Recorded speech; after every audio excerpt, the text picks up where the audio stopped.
Hello बच्चों, कैसे हो? बढ़िया हो? तो भाई कुछ ऐसी कॉमन मिस्टेक्स हैं जो हर बच्चा करता है जब वो एग्ज़ाम देने जाएगा। अब वो ऐसी कौन सी मिस्टेक्स हैं? अगर आप ये नहीं करते हो तो आप भी 2024 में 95 ला सकते हो।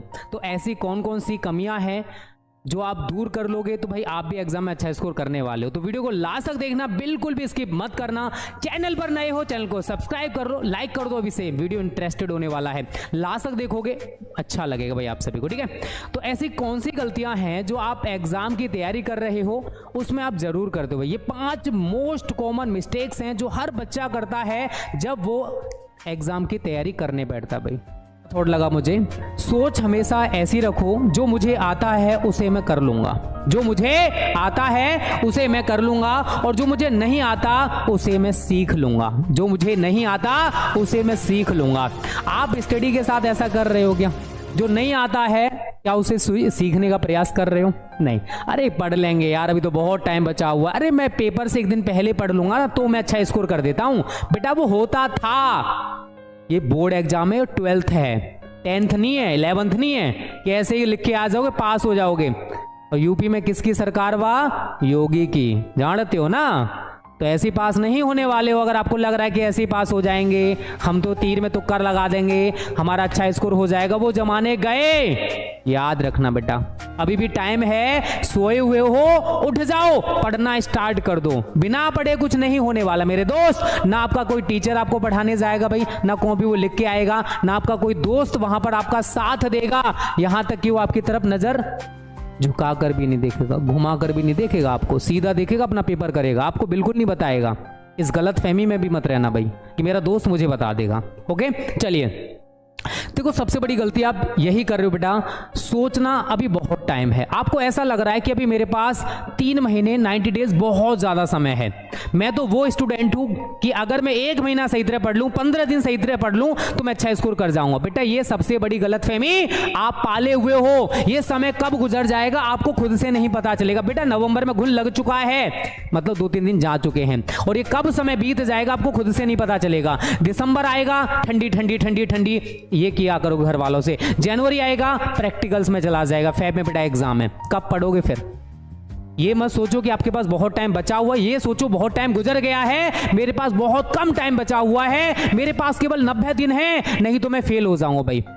अगर ये खुद से बोलोगे ना तो बेटा आज से और अभी से पढ़ना स्टार्ट कर दोगे। और अगर दिमाग को ये बोलोगे ना कि 90 दिन बहुत बचा हुआ है, आराम से पढ़ लूंगा, मैं पास हो जाऊंगा, मुझे तो टेंशन ही नहीं है भाई, मैं तो सहनसा आदमी हूं भाई, मेरे पास तो भगवान ने इतना बड़ा दिमाग दे दिया है कि मैं तो भाई 1 मिनट में सब कुछ तैयार कर सकता हूं। ये किताब क्या है यार? जो गलतफहमी पाले हुए ना, सुधर जाओ बेटा। तो ये सबसे बड़ी कॉमन मिस्टेक है जो हर बच्चा करता है।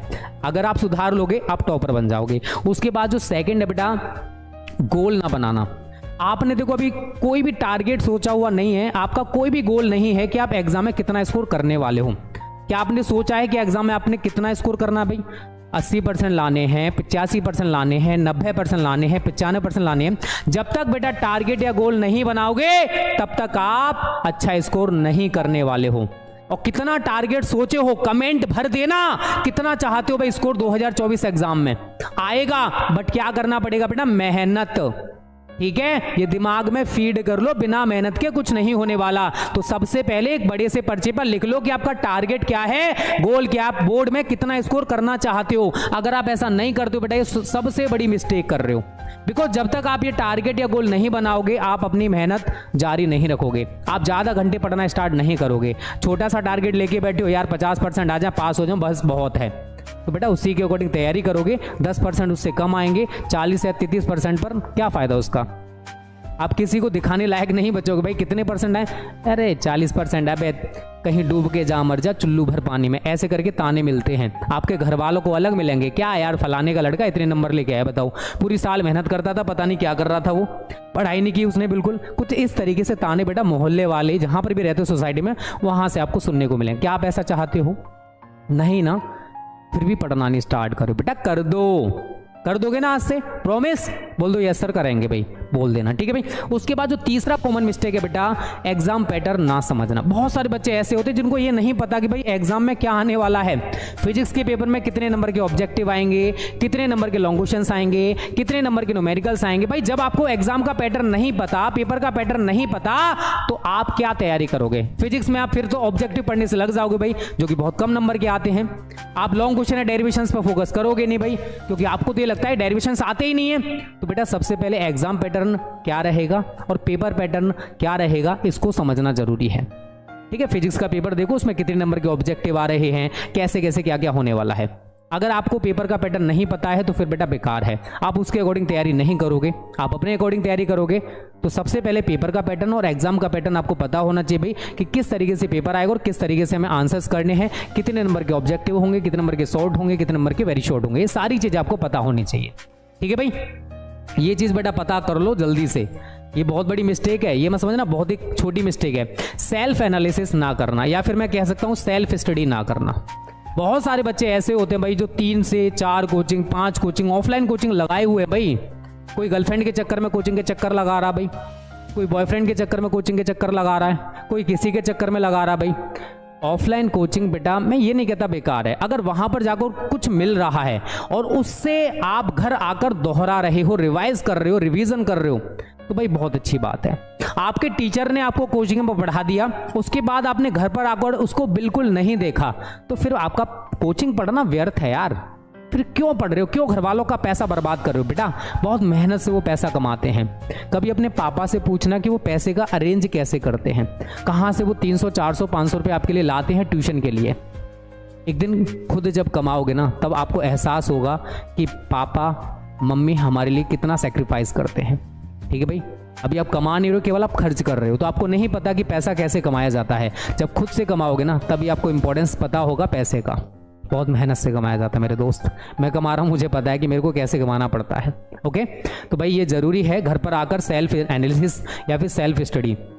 जैसा मैं आपसे बार बार बोलता हूँ बेटा 6 से 8 घंटे अब आप सेल्फ स्टडी करना स्टार्ट कर दो, खुद से पढ़ना स्टार्ट कर दो। सभी सब्जेक्ट का एक प्यारा सा टाइम टेबल बना लो भाई। आपको हिंदी को 1 घंटा पढ़ना है, इंग्लिश को 1.5 घंटा पढ़ना है, फिजिक्स के लिए 2 से 2.5 घंटा, केमिस्ट्री के लिए 2 से 2.5 घंटा। कुछ इस हिसाब से टाइम टेबल बनाओ, सूटेबल बढ़िया सा सेल्फ स्टडी वाला, जो आपको घर पर खुद से बैठकर करना है। जो आपके ऑनलाइन टीचर ने पढ़ा दिया या ऑफलाइन टीचर ने पढ़ा दिया, वो आपको बेटा घर पर बैठकर उसको रिवाइज करना, उसको तैयार करना है। क्योंकि जब तक आप सेल्फ स्टडी नहीं करोगे बेटा, कोचिंग पढ़ना आपका बेकार है, उसका कोई बेनिफिट आपको देखने को नहीं मिलेगा। इस चीज को भी याद रखना, तो ये जरूरी है, बहुत इंपॉर्टेंट चीज है बेटा। सेल्फ स्टडी करो, सेल्फ एनालिसिस करो, जो भी आपके टीचर ने पढ़ा है उसको घर पर आकर पढ़ो।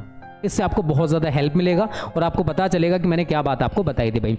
सिलेबस ना देखना, आप में से जितने बच्चे वीडियो देख रहे हैं लगभग 60 to 70% ऐसे भी बच्चे होंगे जिनको अभी तक अपना सिलेबस नहीं पता होगा कि भाई फिजिक्स में कितना पढ़ना है, केमिस्ट्री में कितना पढ़ना है, हिंदी में कितना सिलेबस है, और मैथमेटिक्स में कितना सिलेबस है। तो बेटा अगर आपको सिलेबस नहीं पता है एनसीईआरटी का, smart study classes pro app play store से डाउनलोड कर लीजिए।